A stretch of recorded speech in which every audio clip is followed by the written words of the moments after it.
In this video, we'll be showing you how to set the Modbus serial ID on the Detcon 700 remote alarm module, otherwise known as a RAM.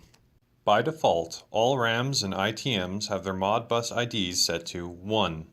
When connected to a higher level system such as a PLC, each unit will need its own unique Modbus address.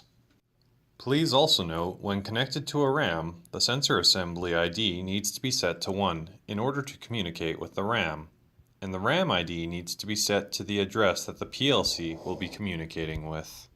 For the purposes of this tutorial, we'll be using a RAM connected to an FP700 LEL sensor assembly. To set the Modbus ID of the 700 series ITM, please follow the link below. With the unit powered up, hold the Detcon programming magnet over PGM2 on the RAM. An arrow will appear on the display pointing down, indicating that the magnet is interacting with the PGM2 icon. After 5 seconds, the display will read View Sensor Status across the screen. Apply the magnet to PGM2 once more.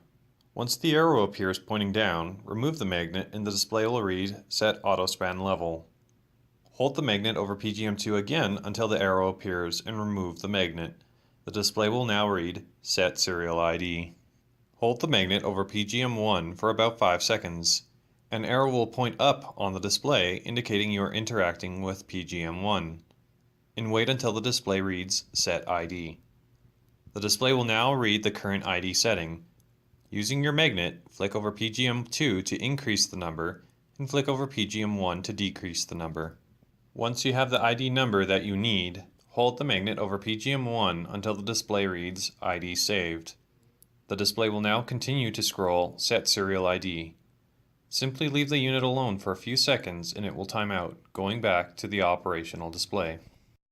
This completes our tutorial on setting the Modbus serial ID for the Detcon 700 remote alarm module. If you have any questions or concerns, please contact us directly using the email provided in the description below. And if you found this tutorial useful, please like this video and subscribe to our channel to receive updates on more Protek product tutorials.